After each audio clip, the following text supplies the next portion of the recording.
The final word. You heard that right. You heard that right. It's the final word. And we have in the building no other the final word than the president himself, Mr.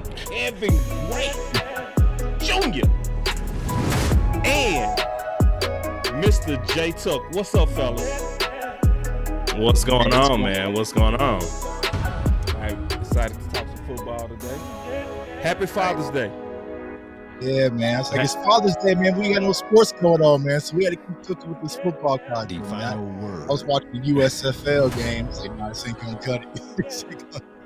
Yeah, it's that time. Oh, you a football sicko if you're taking in that USFL, man. You a football sicko for that one. I was waiting. I was waiting.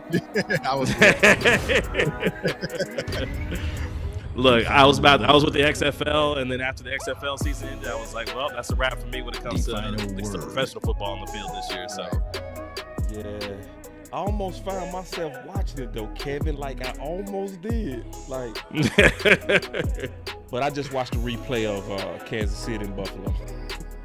I'm like, I'm not going to do it. I'm not going to do it. It is not that bad. It is not that bad. The final word. Look, that in between time between now and training camp, boy, man, listen, fiending for some football, any kind of football. The final word. The final word. And we the ones that got to deliver it. And that's why you here. Like, for real, that's why you here. That's one of the reasons. Like, we know we gonna have a good conversation with you to kind of, kick back and talk ball. Oh yeah, for sure.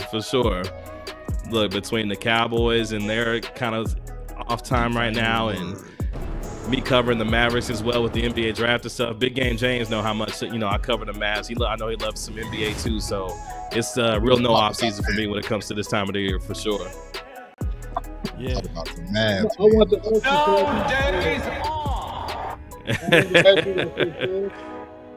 and what you think about that Clint Capella? I mean, I wouldn't mind the move if the Mavericks made that move, to be honest with you, because they could use a center right now that can provide them some rebounding on both ends, a little bit of shot blocking.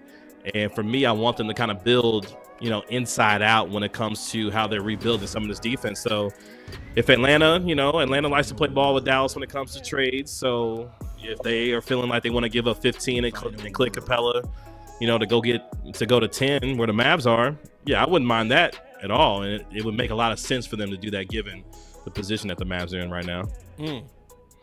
Hey, when we start talking about the Mavs, though, boss, he might have to hit that fight button with me and Big Game James. We got something to put it out. It's bad, bro. Hold on, wait. Because you a Mavs fan, right? I'm a dog. I'm a Mavs fan, too. Yeah, so we got to get what's going on in the street? Out of here. The final word. I'm like, why y'all fighting? I was trying to figure out the clue. Okay. Yeah, and Tuck, you from Kansas City and you a Mavs fan, you got to give me that background, big dog.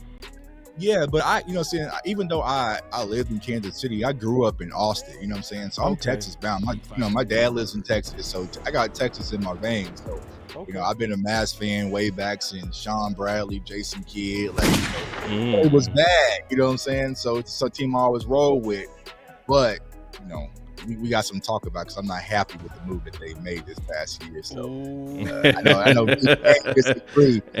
Big Bang disagree, but I'm just like, nah, bro, he ain't it. So Hey, I like to see a fight. We might get to that fight because I love to see a fight. I'm messing like that. I should have even told you. I like to see. That's the thing. You just sitting around, that's gonna bother. All right. Hey, Big, you might have to come back. Or fix your mic. I just wanna run it up. Count a check or something. I've been really in the field, let up. Yeah. I've been really in the field, let her rush, I let her feel. Lately, I just wanna run it up. Don't need no deals, I make the deal. Have to take it to. And if it was up to me, if it was up to little old me to take a pick, it would probably go a little something like this. And with the 17th pick of the 2020 Dallas Cowboys NFL Draft. The Dallas Cowboys select CeeDee Lamb. Oh. What a moment it was. What a moment that was.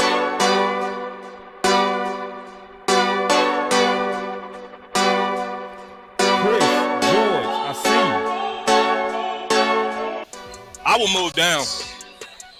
The smart thing would be to move down, but the Cowboys historically don't. Boss could be a trade down here with Justin. We got to trade. We got to trade. We got to trade. I said this is the place to move We were down. just sitting here talking Justin Fields. I said it Oh loud and my clear. This is God, the place to the to move down. Go hard, or go home. Go home. Go hard, Yes. go home. Go hard, or go home. Happy Father's Day. Go hard, or go home. Happy Father's Day, my brothers. When the circle turn to my home, can't get me out of my zone. Go hard, or go home. Go. I love Parsons as a rush defensive end, right? If you draft him and you put him on the end, turn him into another DeMarcus Ware. Let him rush the quarterback, get upfield, and create damage to the other opposing offense. We got the look, pick. man, here it is. We got the pick. Yeah, this gotta be Parsons. Like, Parsons the best player available. Go home. Yeah, these championship rings on my hands now. In my head, I'm top 10, yeah, that's hands down. You a squad, now you're looking man down. Funny how foes turn to friends now. So the Cowboys just selected Jake Ferguson with pick 129. Hey, I'm good. I love the pick. I love the player. I know that a lot of people will say that this is probably a reach. This is about where I had Jake Ferguson. Really solid player from Wisconsin. He can do all of it. He can block. He can run routes. He can actually make people miss in the open field. Have a race car like a Atari now. Call filling up, I need product again. Treat the business like a playground, might slide on you. Do me wrong, might slide on you.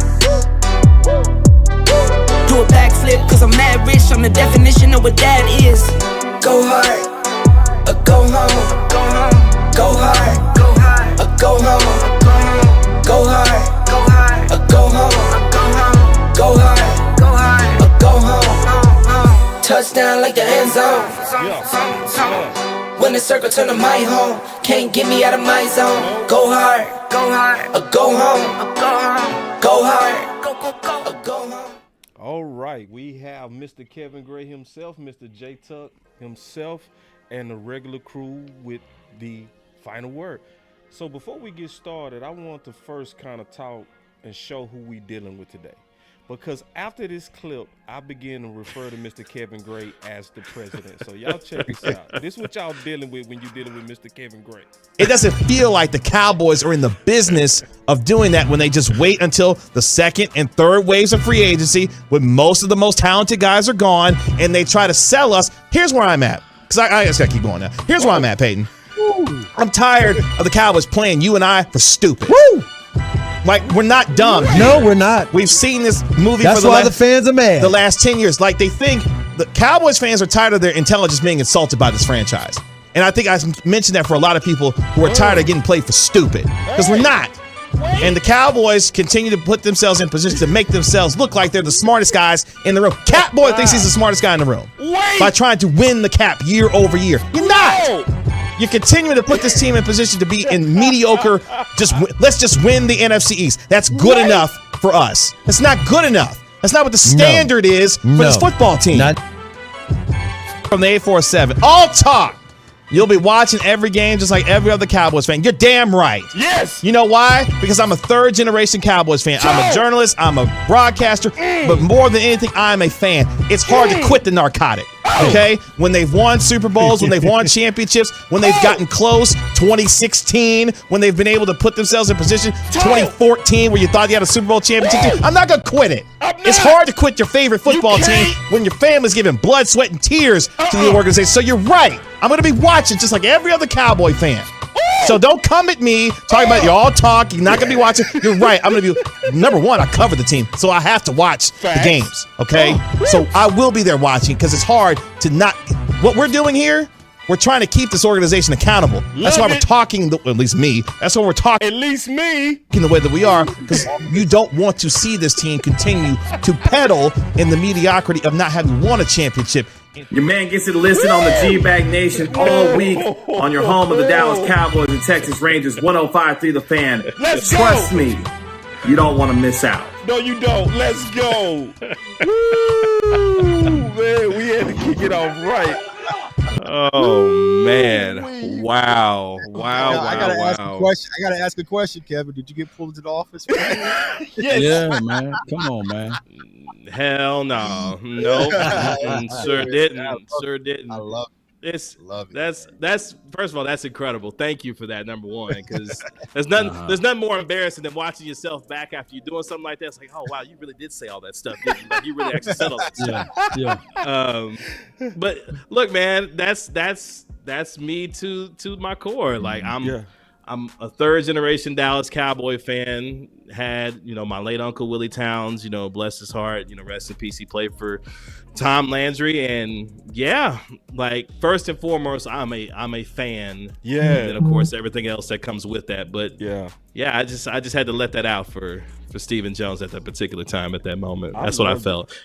I loved it. And Chris Arnold poor Chris Arnold sitting there next to me like, dog, like he just let me go. He felt me in my moment. He just let me have it. So I appreciate the 3-time Hall of Famer for letting me have my moment there. Now, from that moment on, I began to call you president, because first of all, I loved, like my boy Law always say, I didn't like it, I loved it. Like Law always says that, and it just it just showed your passion, because I tweeted after that I'm a second generation Cowboy fan, and I get in my feelings. It's like you third generation, you know what I'm saying? Yeah. Then we go around the circle. Like, can you explain like what drives you as a third generation Cowboy fan? Then we go around the circle. We go talk some ball. Yeah, man. It's like I was saying, my late uncle Willie Towns, he went to the University of Tulsa, played for Tom Landry, was a starter in the Ice Bowl, had a key sack and key play in that game. And, that's my grandmother's brother on my dad's side. So that was passed down from her to my dad to me.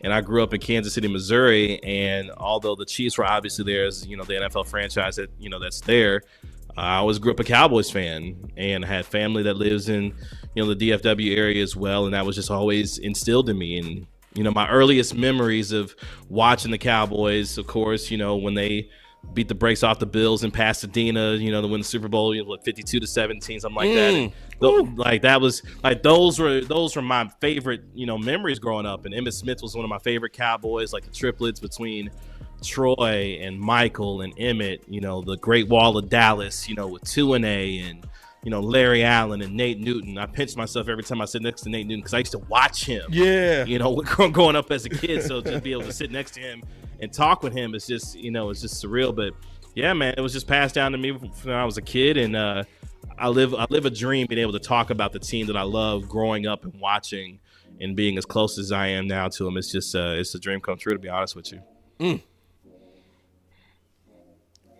Big. Yo. It's on you. Okay. I mean, I'm letting Kevin talk about his his love for his boys. I mean, I feel him. I mean, I don't know if I'm third generation. I can say I'm seventh generation, because I was watching them in the 70s. So I'm like 7th generation. But I mean, I felt that speech that you gave early in the very beginning, because that's where I've been. I ain't calling them Cowboy. I be calling them baby nuts. Yeah, so that's what I call them. But I will say, I want to ask you this, Kev. Since I'm not saying it's a new day in Dallas, right? But the things that you have been discussing, well, a lot of, like you said, a lot of us have been feeling, right? How each year you're not going all in, you're just playing, you're getting mediocre players, you're getting average players that you're adding with the team, and it's just kind of not really getting us over the hump. It's just keeping us competitive. I don't like that spirit. So this off season, you see they go out and trade for Brandon Cooks. They get Gilmore as well via trade. You see they drafted a defensive tackle in the first round since '91. You see, they moved on from Kellen Moore, which was, I thought, the biggest move out of everything, because I didn't think they were doing that. Kind of give me your thoughts now about what you feel about, the Pulse. Do you feel like this is all in season from your perspective because of the moves that have been made, even in the draft, the people they brought in? Does this seem like an all-in season to you? And do you also feel that Mike McCarthy is on the hot seat with that? It's interesting because, I feel like they went all in their way. I mean, let's think about it. They got Stephon Gilmore for, a late round, a 5th round pick, Brandon Cooks, same way. They went all in their version, if you will.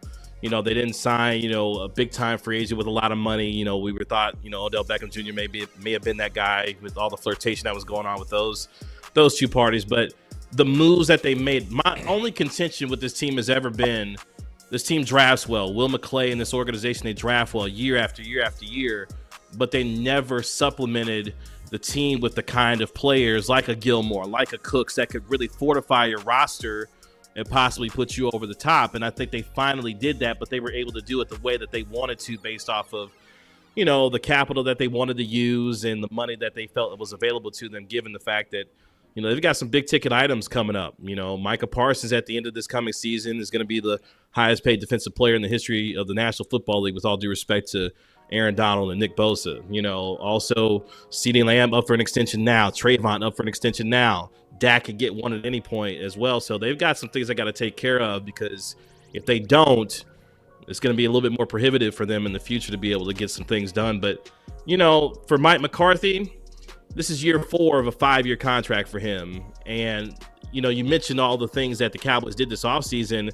For me, the biggest move was Dan Quinn choosing the Cowboys once again, because the fact that he continues to choose this team, he's had opportunities to go elsewhere, to be able to be a head coach again, but he believes in what's being built here, and he's turned this entire defensive culture around.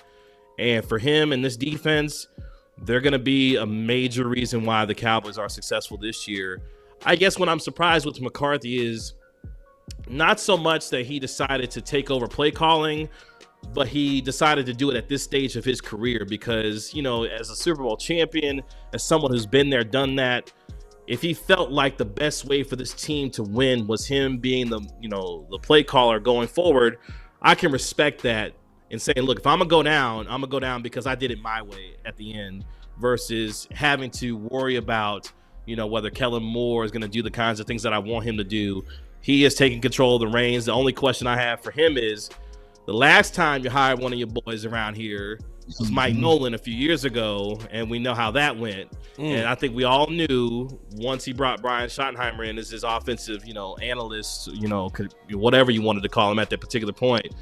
It's like, oh, if Kellen Moore is gone, we know who's going to be the OC. And sure enough, Schottenheimer's the OC. So we'll see for Mike McCarthy. But to his credit, I like him taking control of his situation, given this is a huge year for him in this football team. Yes, and it is. Technically, this is his first year with his own plan. It goes all the way back to if you install it, you call it, right? So that means that there was some type of tensions in the room. And I don't foresee Brian Schottenheimer and Mike McCarthy having those type of issues on the offensive side of the coin. Now, granted, a lot of people will say, well, the Cowboys offense collectively finished in the top 5 with Dak Prescott and Kellen Moore. I believe this right here, organically, that was going to happen. Dak Prescott looks and appears that he was always going to get better, right? And we sit back and we can look at this front office, and they tend to lean on learning on the job, right? They did it with Jason Garrett. We seen it again with this dude named Kellen Moore. And that could be a good philosophy for mom and pops. But just like you said in your opening statement, man, with that great rant, man, that was one of the greatest of all time. It's the front office, man. It's the front office, man. We can continue to move the furniture around on the Titanic or the deck of the Titanic, but it still was going down. You didn't change anything. Allow these guys to have their own philosophy, scheme, and system put into place, and just sit back And on top of that, even with their philosophy, what you just said about, they doing it their way, we got $22 million, right? Available. I still think that we can still make some moves. Now, it was reported today, that Tony Pollard is willing to get rid of some of that money to help this team out. So hopefully we will see down the line of what they can do. But I truly believe that we have enough money to go ahead and pay our guys, and even enough money to go out there and get another playmaker, if granted. I mean, yeah, this is all up to this front office and what they want to do. I mean, there's still some things that you look at from a running back perspective. You mentioned Tony Pollard there being RB1 now. Are you going to find another backup? Maybe you feel good about Malik Davis. You feel good about, Ronald Jones. There could be some help that you could find there. I'm still wondering who is going to take over at that left guard spot. I have my own thoughts on that. I'm sure we'll get into some of that as the course of the show, goes on. But this team is in a perfect position to capitalize on what they've done this offseason, but more importantly, set themselves up for hopefully a future that keeps a window open for them, given, what they've been able to build organically through the draft, whether it be CeeDee Lamb, whether it be Micah Parsons, Trayvon Diggs is a second-round pick. They've been able to build their stars through the draft, and now it's time for that to pay off, given what you're able to bring in. And if you can, you've been able to put yourself in a great position for the next couple of years, even with the Eagles and the 49ers, being at the top alongside the Cowboys in the NFC right now. Well, I'll say this, man. If anyone in the world can understand my struggles of being a Cowboys fan in Kansas City, it's Kevin. Now, Kevin, you gone. I'm still here, man. And right now, I constantly feel like that Squidward meme where I'm sitting looking out my window watching all these Chiefs fans celebrate and, parade around. Listen. It's rough. It's rough, man. It's rough, you know what I'm saying? So, but yeah, Kevin definitely understands. But, to kind of go back to talking about Mike McCarthy, and as you all said, I feel like this is going to be the first year we get to see what this team fully looks like under Mike McCarthy. We always kind of had that extra layer of Kellen Moore from the Jason Garrett era. Now he's fully clean house. He has his guys. He has his philosophy. And Mike McCarthy's even been saying in some of the interviews, we're going to play football the way we want to play. And I'm just like, what does that mean? Like, you've been the head coach for almost 3 years. What do you mean getting back to playing football how we want to play? So I think Mike McCarthy is going to have a new spark. And speaking of Kansas City, right? Everybody was kind of down and out on Andy Reid when he left Philadelphia. He came to Kansas City and just got a new spark. So sometimes you need a new change of scenery. And that's like, I want to see, is Mike McCarthy the guy? And there's only one way to fully analyze, is he the future head coach of the Dallas Cowboys, is by giving him full control. So we'll see. But here's the fun part, Cowboys Nation. If he doesn't pass and he fails, well, then you got Dan Quinn right there waiting. So I feel like the Cowboys, from a coaching standpoint, is in a good situation. McCarthy's always talking about playing complementary football, right? And he's got a chance to see this defense and this offense play off of one another. Now he's got one of the other questions that I have is, for him taking over as primary play caller here, is would have been the questions about McCarthy in the past: game management, situational football, his inability to not manage that the way that you would want to, given certain situations that we see from game to game. How much more now will he be able to either delegate some of that responsibility or ensure that he's locked in exactly what he needs to do? And maybe him being the play caller allows him to be that much more focused on what he sees situationally to ensure that he's got the team in the best position. That would be one of the things that I watch for most as the course of these games go on, is how does he manage game to game, situation to situation, his ability to put this team in the best position to succeed game in and game out. Yeah, and when Aisha was on the Final Word the other night, she had mentioned the new hire of the gentleman from the coast. And I didn't catch his name. I haven't researched him yet. I got it right here. Okay. So I guess he's going to be more like your game managing coach. And then he also just brought in the lady who's going to do the analytics aspect. So maybe Mike McCarthy's going to outsource that. But like you said, Kevin, when he hired his homeboy, and might know when things kind of fell through the cracks. But John Parks is his name. Yeah, I haven't researched him. But yeah, it looks like, he kind of knows where his weaknesses are. And so for him to go actually and get help in that category, it definitely shows. So I feel like Mike McCarthy's going to get back to doing what he does best, is play calling.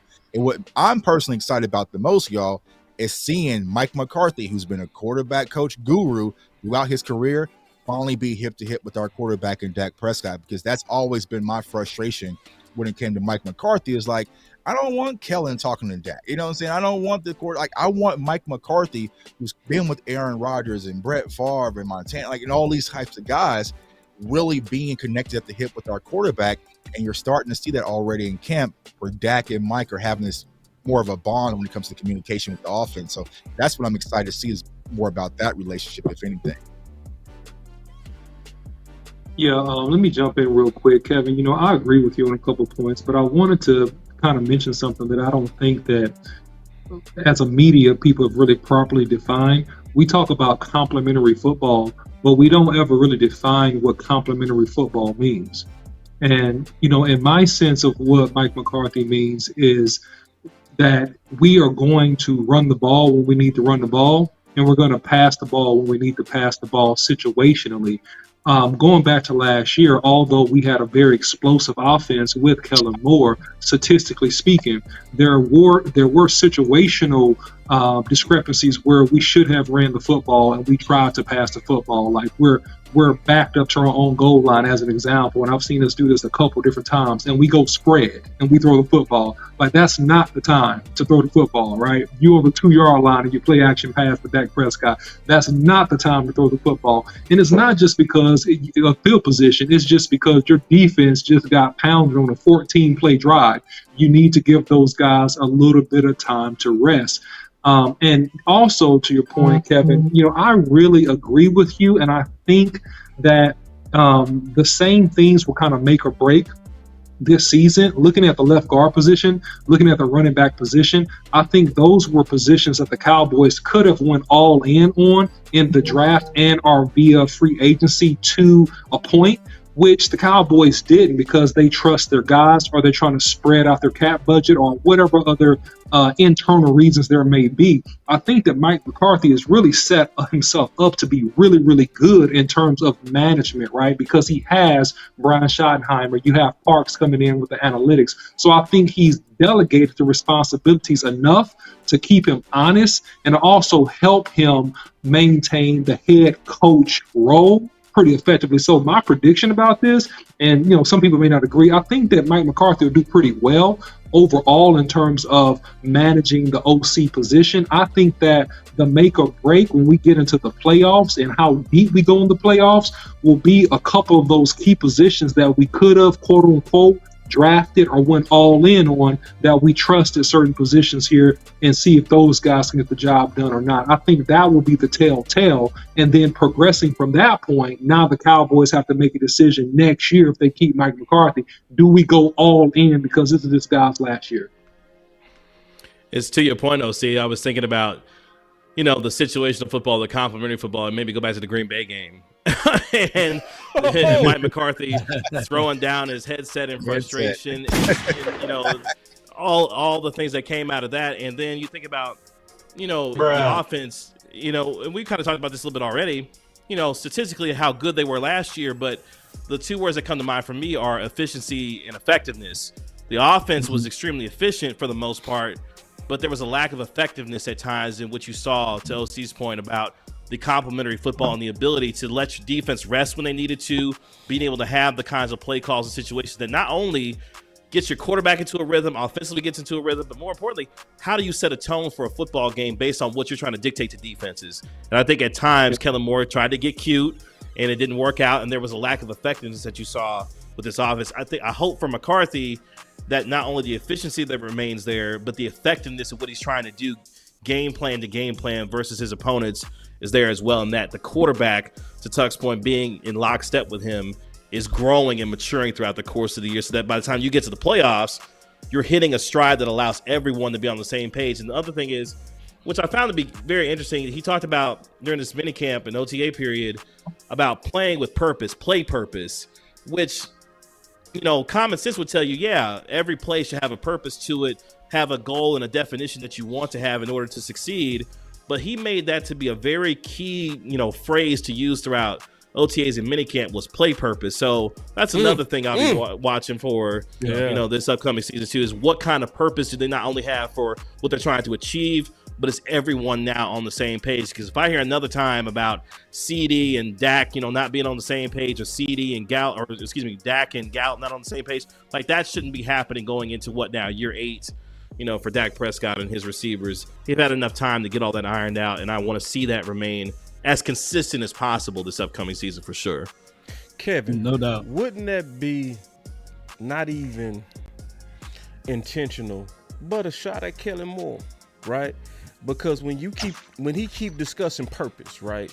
Sometimes you can't talk about how good your new woman is without talking about how bad your last woman was, right? It's not that you try to bring up the past, but could that be kind of what's going on with purpose and him singing that song on purpose? Context matters. Yeah, it does. I mean, I hope he's not taking the the LeBron passive aggressive route. Like, if you got something to say, just say it. Like, if you felt like there was an issue with your purpose of your play calling, situational calls based on what you're trying to do to attack defenses, then that's something that you need to say so that everyone is clear about what your objective is here with this offense.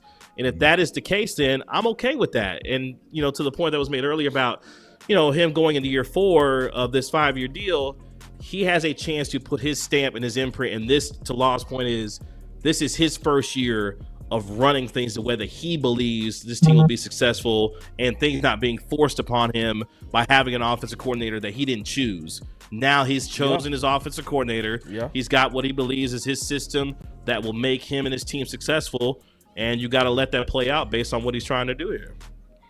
And no doubt to that. And when we even go back to 2020, with Mike Nolan and all of those boys that was there, we still had some old ties to the Jason Garrett administration and Coach Rob Marinelli, because a lot of the players were resisting. They didn't want to buy into even what Mike Nolan was talking about. So yes, they had to do some wholesale changes, and it worked for us by bringing in a guy by the name of Dan Quinn, who we win 12 or more games every year. So I can see that we are growing. On top of that, it's a thin line between winning and losing. Think about this. The 2 games that we did lose last season to the Jacksonville Jaguars as well as the Green Bay Packers, we were up multiple touchdowns in those games.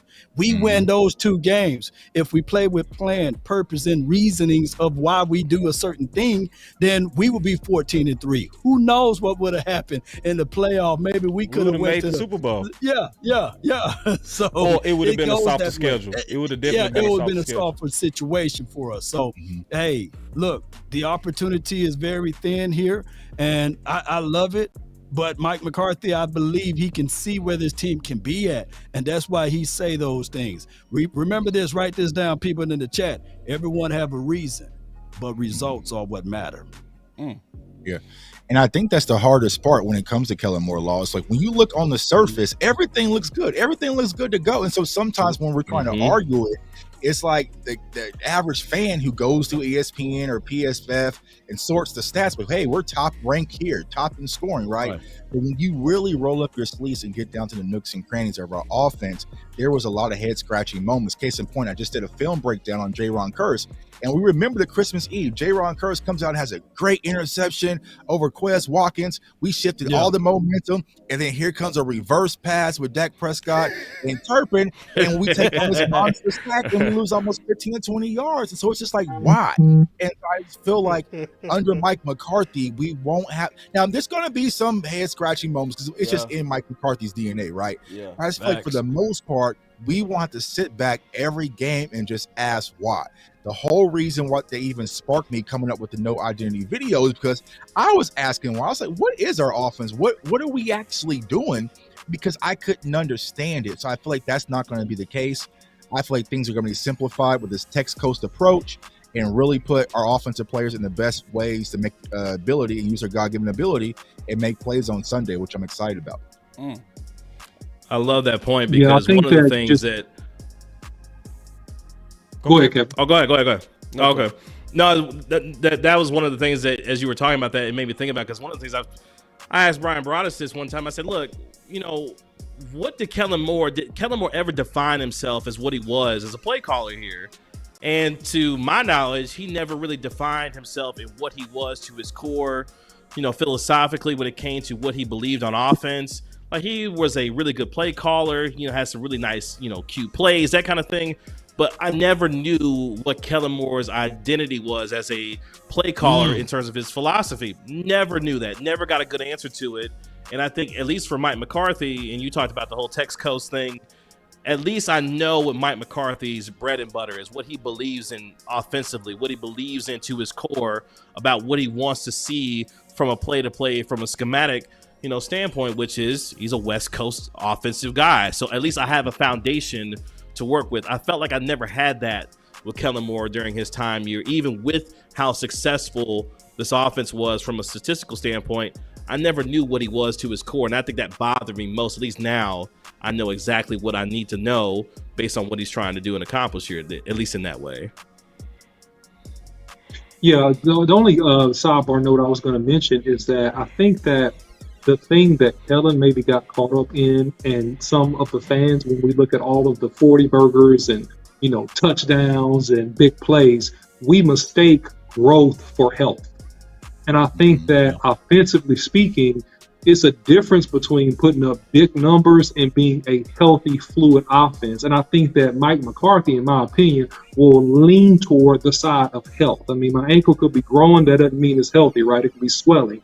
So, at the end of the day, I think that the health of the offense in terms of being able to efficiently and effectively execute on key downs and control and close out games, that's what I think is going to be the huge difference. We actually might not be as good in terms of putting up as many numbers, in my opinion, this year. We may not put up as many points, but I think that as an offense, in terms of his philosophy, I think we'll be a lot healthier. Agree. Well, let me echo this right quick. It's not like we throwing out everything. Right. From Schottenheimer's point of view, he's saying that they're keeping 70%. Yeah. That's a lot of the offense that you organically is going to keep. You only changing 30%. So I get a lot of people every time in the chat, every time I post a video, they would say, well, do you give credit to Kellen Moore for that, for Dak Prescott positive stat? And two things can be true, right? So I just look at it like this. I just look at it like this. 70% is a lot, man. But 30%, hey, boss, they're not changing out everything. But I'm gonna tell you, 30% is a lot too, boss cowboy. Uncle Sam take 33 and a third percent. If you don't take him, if you don't pay his percentages, he'll come knocking at your door. So 30% is still a lot. Now we changing a lot, but we keeping 70%. Oh, hell Come no. on, man.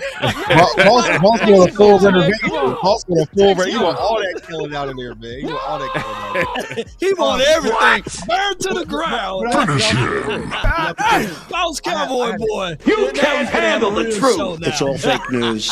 It's phony stuff. Come on, KG. It didn't KG, happen. talk to me, man. Get right with me, man. Come on, talk to me. You man. are fake news. No, look, I wanted to hear. Boss I wanted to hear how many more drops that he had. Like, he had all the drops and then some. Yeah, he let him go.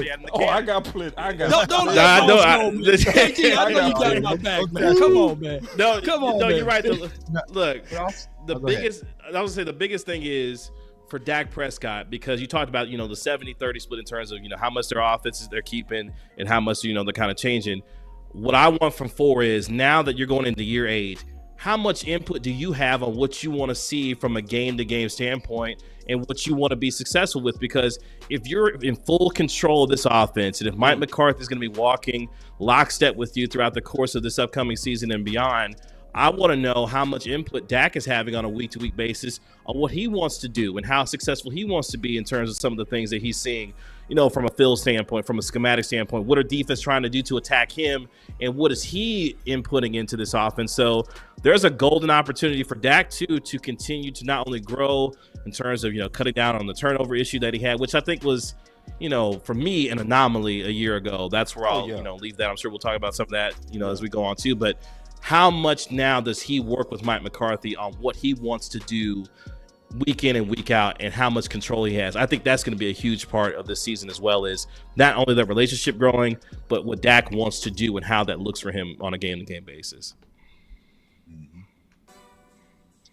Yeah, I understand where you're coming from, Kevin, because I think the That's what Mike McCarthy's last few interviews, he was talking about how him and Dak wanted to become one. He basically said, he wanted to see what Dak really likes and have Dak really take control of it. So I kind of agree with you right there, Kevin, that I really want to see really Dak.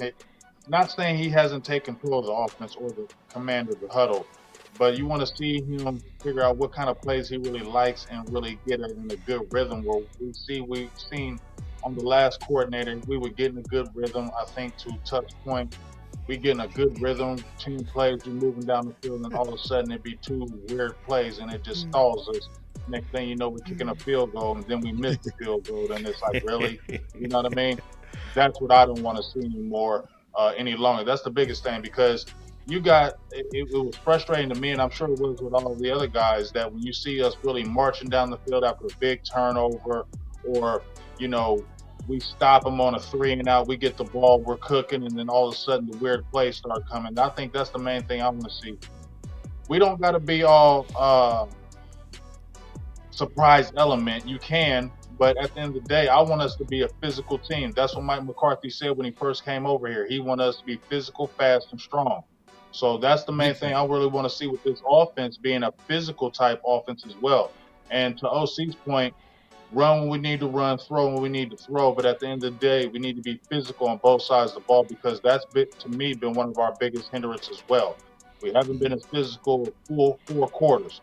Couple quarters, and then we fall off and get all soft in this. I want to see a physical football team for 4 quarters, game in and game out. I think if we can see that from at least the offensive standpoint, because I do think it's coming around on that defense we saw it the last couple of years.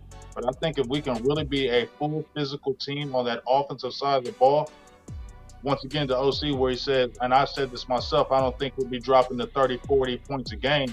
But if we're getting to 21, 20 points a game, it's more of a mash down what we did to you. And that's really I want to see the teams leaving from us and dang, Dallas really beat us up this game.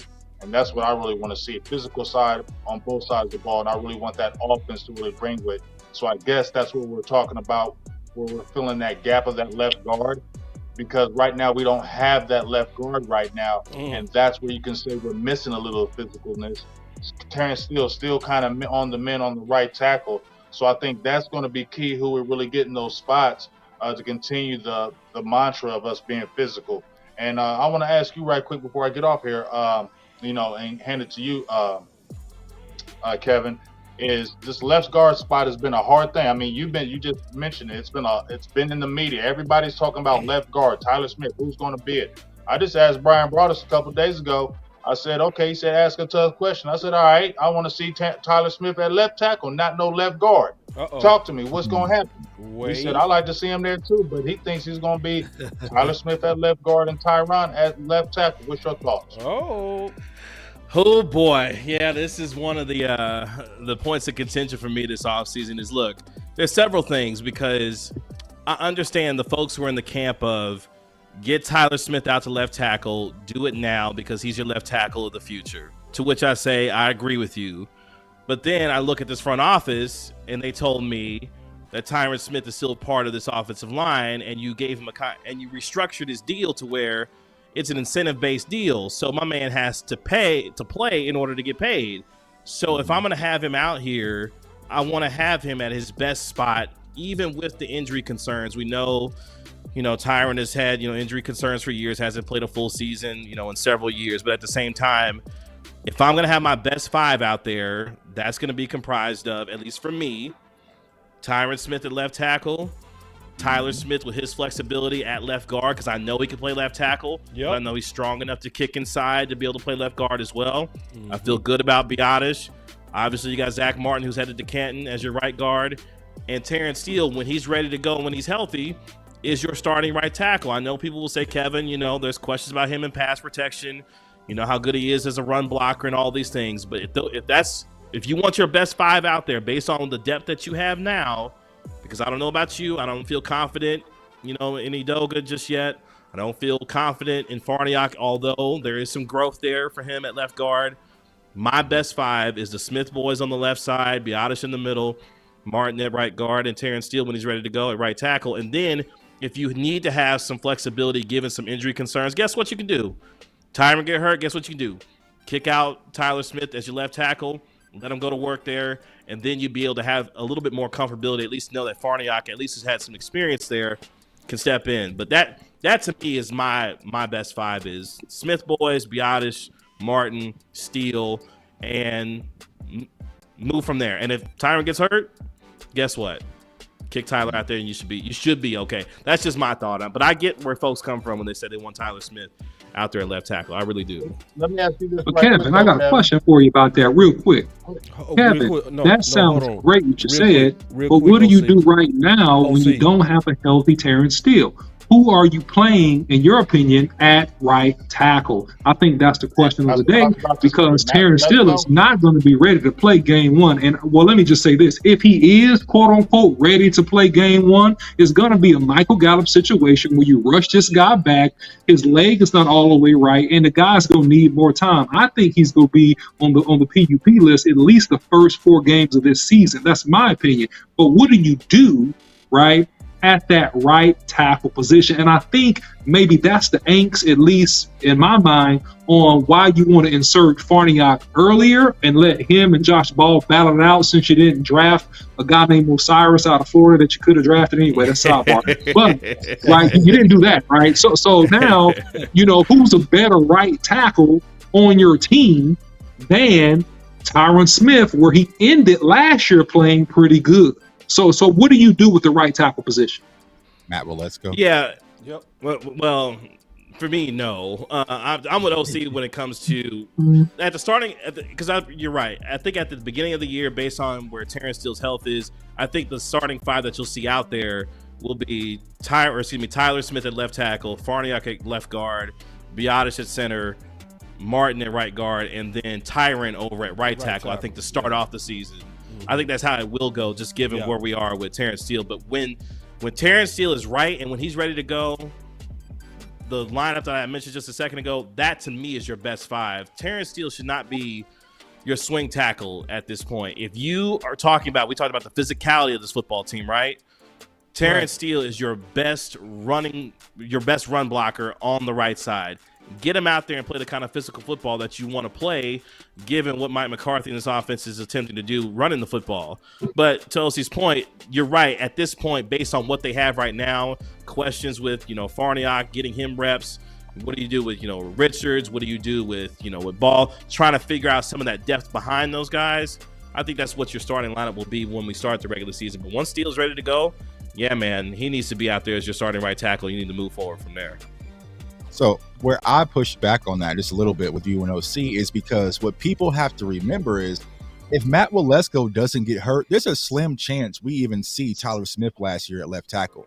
So the Cowboys are going to have a plan for Matt Waletzko somewhere in that mix. And so will it be left tackle or right tackle? I feel like he might be better suited at right tackle first to start off the season. But I think that Matt Waletzko is going to be a tackle in that rotation until Terrence comes back, because the Cowboys are very high on him. And Mike McCarthy has been speaking extremely high on him, saying that he had a credible mini camp and everything. So I feel like the Cowboys do have a plan. I just don't see a situation, me personally, where he's not going to be out there on the field. Now, I do understand that a lot of people are excited about what they saw from Tyler Smith at left tackle. Tyler Smith will be our future left tackle, but I just feel like as things are right now, it's just going to be, he's going to be more flexible. And Tyler has mentioned himself, he likes that flexibility. You're playing left guard, playing left tackle, you can kind of play over the field when it comes to cross training across the offensive line. But also when it comes to Tyron and Tyler, me as a Cowboys fan, I feel like we deserve to see what that left side looks like of having Tyron and Tyler on that left side, because we never got to really experience that last year. And I feel like that can be a strong starting point if we're able to come into the season healthy with those two at the left tackle and left guard. You have Zach Martin, we know who he is. If we have to kind of pitch and go with the Matt Waletzko or whoever at right tackle, that's perfectly fine. But I feel like left tackle Tyler and Tyron gives us the best opportunity. So that'll be what screen one who you just had up there, boss. Yeah, screen one. Well, let me jump in real quick. Sorry, I gotta circle the block one more time on this one. I want to see the fight. I want to see the fight between no. Listen, I'm gonna keep it. Look, dog, what are you doing? I'm gonna keep it a buck with you, man. I disagree because I don't think that's best for the Cowboys, and I'm gonna tell you why. Because if you look at, and this is all due respect to the first ballot Gold Jacket Hall of Fame player that Tyron Smith has been for the Dallas Cowboys organization. No disrespect to him, okay? But here we listen. go. Wait. Father Time. Somebody listen, gonna fight. Listen, Law. Father Time is undefeated, Law. And you're going to have to agree with that. And the first thing that goes with people is their legs, okay? That's the first thing that goes. And what you see with Tyron, if you look at even when he played late last year, even when he played this year at right tackle, we did a good job. But I'm saying the power in those legs, man, like, man, the strength is not what it used to be in terms of the explosiveness. That's why you go younger and you don't stop the maturation and the development. Now, listen, he can play it. He'll be fantastic. But I'm thinking about, again, Terrence Steele, because you don't know what Terrence Steele is going to look like. He got to come back and prove that he's good to go. Also, Matt Walensko, he could be a viable option. He could come out. He could have a great year. But we don't know that yet. This is uncertain. We're not going to know this until we get into a couple of preseason games of this upcoming training camp. So right now, I don't know that Tyron Smith is really the best because of the fact of his physicality. He's more of a position blocker at this point, and the power and explosiveness that he had is diminishing. No offense, but that's just the truth. Well, when you say all of that, and I get all of that, what you're saying, and remember, we circle back to this. In the last 2 seasons with Tyron Smith, you can only point out that Raiders game of him having a horrible game. So even at his worst, he is still the best out there on the field. So I digress. Just off of that, come on, fam. Is he better than Tyler Smith run blocking at this point in his career? Where's your film analysis of him is he having better? a horrible game when he's out there? You know, and even when he's out there, he is one of your best front five, your best five. You play your five until he get hurt. So the option is the only reservation you have with Tyron is when he do get hurt, who do you place? But for all I can say is when he's healthy, and I know it's slim, you got to figure out a way to still keep him out there on the field. I'm still waiting on your film analysis. Come on. And I'll give you film analysis, Law, but I'm going to tell you now, you play him at right tackle is where you play him because Matt Farniok was more than serviceable. He did a very good job out there at left guard. I think that he's really the best fit right now because you don't have a healthy Terrence Steele, and you leave the tackle that only gave up 6 sacks as a rookie, which is less than Tyron Smith gave up his rookie year, and he's played tremendously pounding guys and being physical at the point of attack. What is Brian Schottenheimer going to want to do? You said it out of your own mouth, Law. You didn't say that he likes to run the ball. You said that Brian Schottenheimer loves to run the ball, and how he likes to run it is G-traps and dives and running zone action toward the strong side, which means that you got to generate push and you can't just position block. That's what I'm talking about. So if you talk about that, you got to think about younger, and that's all I'm saying. Not saying you're wrong. I'm saying you got to think about it. I get what you're saying, but what I'm saying also is that the OC just want to fight people today. That's all he wants to do is fight. He just came to fight today. This is the show that I came for. This is what I came for right here. But I just want to say this. We got company, man. Hold up, though. He had to flip the camera. He had to flip the camera for that I'm on OC side because OC took my point. First of all, OC took my point, so I'm with OC. What's your point? What's your point? Echo your point. Hold up. Remember, I've been telling y'all Tyler Smith need to stay out there on that left tackle, dog. And for that main point about, you see, when we were getting outside on them damn toss sweeps and them zone traps, who was out there mangling people? It was Tyler Smith. And here's the thing. If you already played Tyler Smith on that right side and OC already done said it and OC already knows because you played the right side and the left side, didn't you, OC? Isn't it easier to play? Isn't it easier on your body to play the right side than the left side? It's easier in pass pro, and it's easier in the sense because you have a lot of combo blocks because a lot of times you're on the strong side of the formation and it's a tight end next to you. So you got a lot of trade blocks in most situations on run. So you're not ISO'd as much. So my ISO is more on the left side, historically speaking. Now, if you're running two tights, it really doesn't matter. It depends on formation. But if you're running traditional style offenses, and the West Coast in particular, hey, they run out of two tights, they run out of one tight. It really depends on how Mike McCarthy lays out the West Coast, because you can manipulate the West Coast and you can do different formations, and it's still a West Coast concept. So that part we don't know yet. But traditionally, the strong side is the right side, and you got double team and combo blocks there more often. See, Kevin, what you did is It when you makes see more sense talking to about me. his best five. Listen, This it is what makes you more did, Kevin. sense. This is your fault. Listen, You the one hold that on. started this. They're not gonna let you back in now. They see, listen, they done took over for me. They don't care. They don't care. Go ahead. You wasn't trying to do no work anyway. It sounded like you was trying to hang out anyway. True. Go ahead, Big. Go ahead, Big. I'm saying, you said the right side, right? The right side. Why would you have Tyron Smith on that right side? And he did an adequate job last year, and he's already played the right tackle before in his career. We saw he played his rookie year, and I'm sure he played it before in college as well. I'm sure he can go back to that right side. Why not you have him right there, continue to let Matt Waletzko develop, okay? And then you got Tyler Smith right there, and just like you said, fine out. I think that I'm going to get his name right one day. But I want to see him at that left side, and let's see what that happens. Because when Terrence Steele comes back, Objection! Yeah, man. Objection! Yeah, man. Objection! Objection! Let's call the witness up to the stands. I'm taking back over after this. I'm taking back over. To the stands. I gotta call Kelvin hold up to the stands, and he's going to give you the you ain't got reason nobody why. on that right side yet. You don't have nobody on that right side. That you know of, period. Let me call my witness up to the stand. They've already talked about they might start Terrence Steele on that PUP 4 games. You don't have nobody on that right side right now, period. You can go with Matt Waletzko, bro. He's going to be out here. You know, you saying Matt Waletzko, we ain't seen him. Here's the thing. Let me go. Let me call Kevin Gray up to the stands right quick. Yeah, we got to get Kevin Gray back up in the Let me call Kevin Gray up to the stands right quick. We do have some guests. You know, let me call my witness up to the stands. Kevin Gray, can you expound on the reason why you said that about Matthew Waletzko at right tackle? Can you give me some analysis on your expert opinion of Matthew Waletzko playing at right tackle? What have you seen out there? Talk to us, man. Okay, so it's really not so much more about Waletzko. It's this, and this is kind of more so. And OC did a great job, obviously breaking down the X's and O's when it comes to why you would, feel good about Farniok playing on that left side. Waletzko on the plan that you have for him that Tuck was talking about.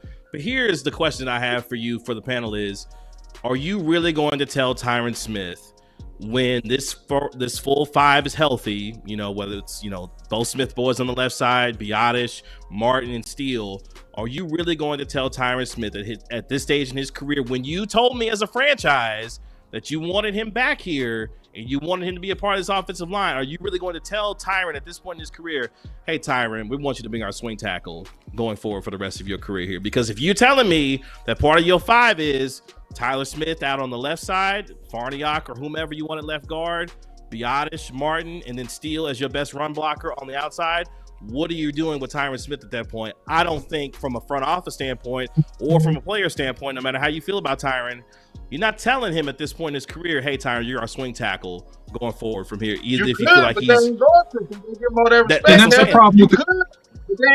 And that's the problem. And that's the problem. They're not going to him. No, and that's the problem with the Cowboys, Kevin, respectfully, is that you have players, no offense to the Hall of Fame, first ballot, gold jacket, former tight end. You know who he is. Witten. All right. Witten plays 3 or 4 more years longer than what he should play and had that starting tight end position. No offense to Witten, but Witten couldn't move, man. And it was a loyalty to players to a fault, right? And listen, Tyron Smith signed up for doing whatever was best for the team last year. When he came back and he saw how well Tyler Smith was playing at left tackle, he said, you know what? I don't got to be the left tackle. You can move me wherever you need me.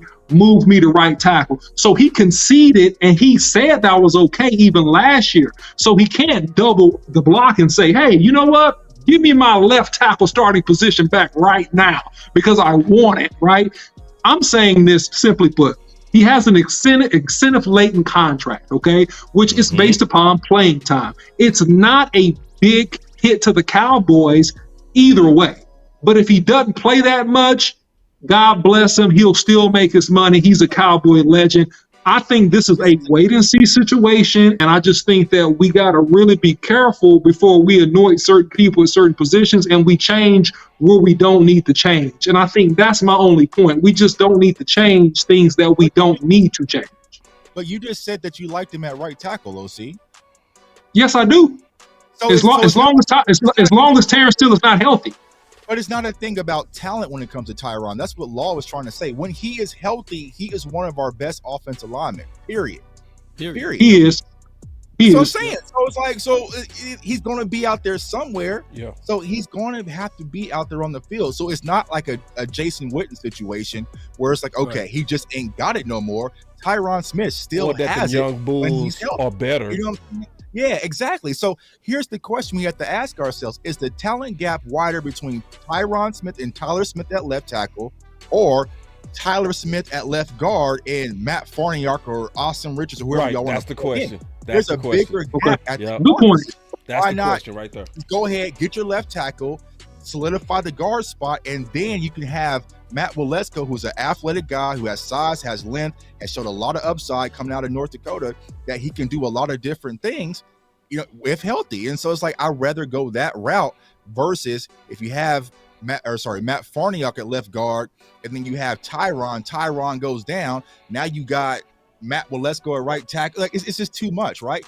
Go with your best five. And I think that's the conversation we're talking about when it came to Kevin. It's like, who was your best five? And Tyron has to be in that best five. He has to. Yeah, he has to. Because if you were ready to move on if you were ready to make Tyler Smith your left tackle of the future now and moving forward, you should have moved on from Tyron Smith. Right. And once they decided not to do that, then you're telling me that Tyron's part of your best five, which means he needs to be on the field in some kind of capacity. And if I'm Mike Solari, who, by the way, so wild that man worked for Tom Landry and now is back in this organization working for Mike McCarthy and the Dallas Cowboys. That's another conversation for another day. But if you're telling me that he's part of your best five, I personally want him playing what is his best position for the majority of his career, which is at left tackle, even with the concerns of his injury. And when that does happen, we talked about the position flexibility of Tyler Smith. I feel good about him moving over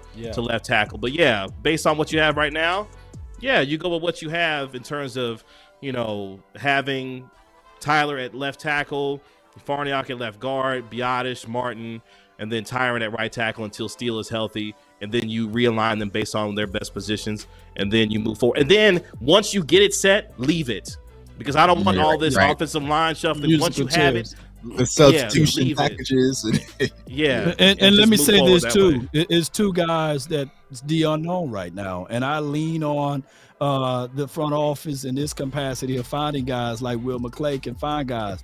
Chuma Edoga and Austin Richards. We banging on the table right now for an undrafted guy to play, right? And his name is Terrence Steele, to stay at right tackle to get paid. So Austin Richard could be that guy that all of a sudden we be like, man, dog, look at this dude. And then Chuma Edoga, who was a third-round draft pick from the New York Jets a couple of years back. I seen him put the clamps on my guy D-Law in 2019. So maybe they can find that good grace from him.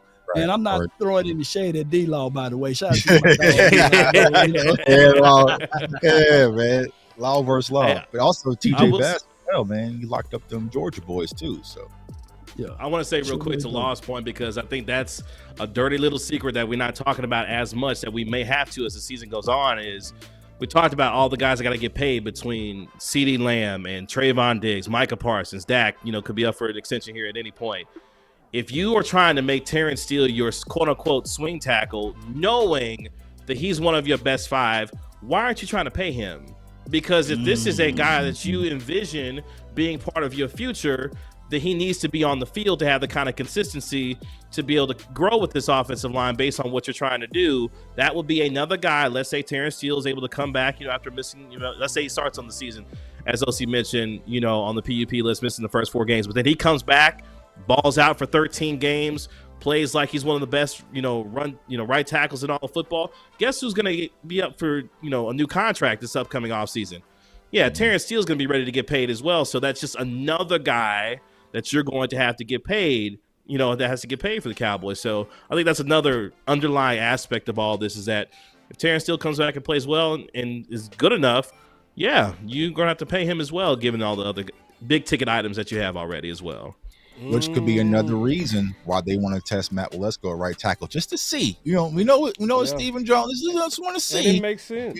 It really does. You got to work that out. He should get a lot of reps. Business decision, in case you don't want to play Terrence Steele, about $19 million a year. It's basically what you're talking about. You really have to do that too. You have to. That's what the top 5 tackles are going for. They're going for around $20 million a year right now. And we talked about this with Michael Gelkin on a few days back. That, hey, the longer you go and you don't pay Terrence Steele, if he comes back, and I would say if he plays half the season and he looks like 85% of himself, man, his number is going to go through the roof. And I don't think his agent is going to be like, hey, do a hometown discount. That dude's going to want to command top 3 right tackle money in the league, which is going to be quite a bit. Yeah. And where do y'all think he ranks on that priority list? Because Kevin mentioned, you got Micah, you got CD, you got Dak, you got possibly, you know what I'm saying, Diggs. Yeah, and we go talk about that because we go talk about them contracts. Look, we started cooking. No, because it's a couple of topics I want to get to that we teased, but I want to circle back to it. Okay. First, we can actually go where you was going, Tuck. Let's go where you was going with that. Let me pull that up. Give me a second. So, because I'm going off of what Kevin also had in his tweet, so that's perfect timing that you brought this up. So, Kevin, you tweeted this out June 17th, yesterday, right? Where the agents take on how Cowboys can make re-signing Dak Prescott, CD Lamb, and then Diggs. This article didn't even really mention Steele, by the way, which is what you was getting into, Tuck. So since I was going to talk about that anyway, go ahead, Tuck, what you was saying on that. Yeah, I was just saying, like, where do y'all think he ranks as far as the Cowboys' priority of getting the contract done with Steele? Because, like I said, there's a lot of young offensive linemen kind of waiting in the pop line. And, they kind of developed Steele. As Jay-Z said, they made a hole, go ahead and make another one. Maybe Stephen Jones might sit back and say, okay, maybe we're going to trim maybe we trim the fat a little bit when it comes to the cap at Terrence Steele, plugging in Matt Waletzko, or maybe they give, one of these other guys the opportunity at right tackle, but then try to sign Dak, CD, Diggs. Do y'all think that he's going to be one of the top considerations? I personally don't. I don't. I think he should. Yeah. I mean, he should, but I'm just putting my Stephen Jones hat on. I'm going to tell you why I think he will. I'm going to just throw it out here. It seems to me that when players are coming from misfortune, they run to the table first. Gotcha. That makes sense. So, like that happened with linebacker Jalen Smith. It also happened with La'el Collins, right? Right? La'el Collins. Steven said we open for business. Right. Business. And the way Steven does it is he sends an open invitation, and then, in my opinion, he'll market it like, well, it's only so much money, so come and get it. So people that's coming off injuries, they run to the table first. Michael Gallup ran to the table first. And let me echo this too, boss. Barry Church did that, right? Yep, ran to the table. Barry Church when he was hurt, and they paid Tyler Crawford when he got all jacked up. So, hey, we see a pattern here, and this is what we bring out over here in these circles around here of pulling out that this is how the Jones family likes to operate. Yeah. So, I see with that, they would like to lowball them too a little bit. Yeah, and that's going to be where the wee woo come in at. In my opinion, it could even be Steele, but I think they shot themselves in the foot with Pollard because that tag, when you look at the market value of these running backs, now the tag is like a deal. So it slowed him from coming to the table. But he likely would have also been one of the first to come to the table. After that, and Kevin, I heard you talk about this. My concern is Diggs. That's my concern. He should be next, and to me, it could get ugly before it get better. I want to get your opinion on that. Yeah, Diggs is interesting because we all know he was a second-round pick, so he has a 4-year. His rookie deal was a 4-year deal, so this is it for him, this upcoming season. So here's the risk that you run. Let's say Trayvon finishes top 5 interception-wise in terms of his number of interceptions this year. Has, an all-pro year, makes another Pro Bowl, that type of thing. you're running the risk if you don't get a deal done with him, during this offseason or before the season or during the season.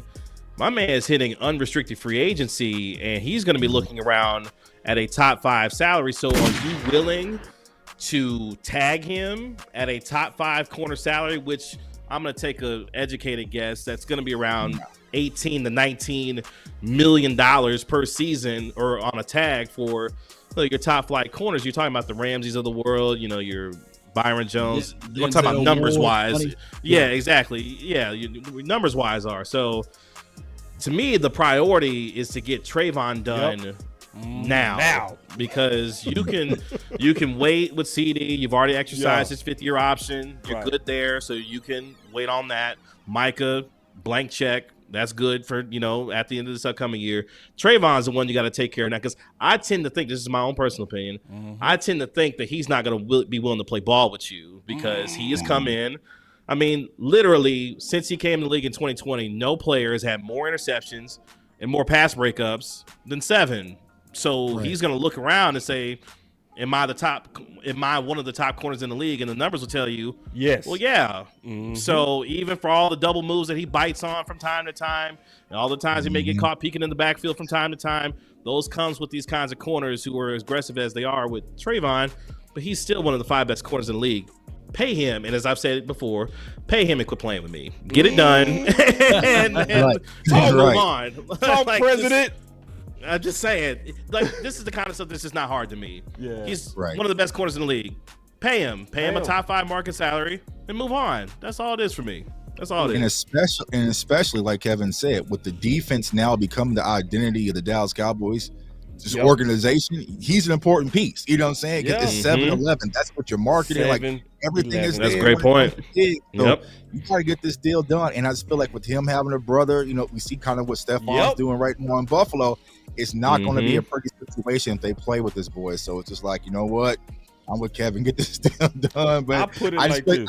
It's going to get ugly, y'all. You'll say embrace y'all. I see it getting ugly. If he not paid before training camp, he would not be on that plane. Yeah. Okay, so here's the thing with that is, so for these guys, and to you guys, I'm sure I've talked about this, previously, is the idea that, they can't necessarily hold out.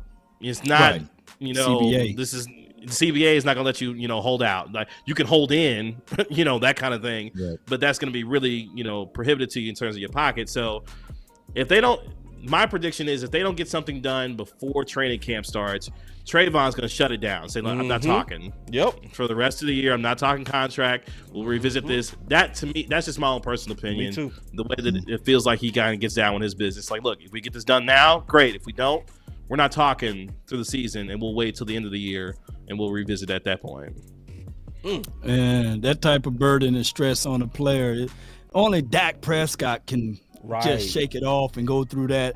Not everybody can do what Dak did in that situation. And believe it or not, like Ripley's, he's the key to this as well. You extend him, you got a boatload of money. You can start doing the order of proper operations, going ahead and paying Terrence Steele, going ahead and knocking out Trayvon Diggs' contract, and then bring the contract to the table with Michael Parsons and getting it all done.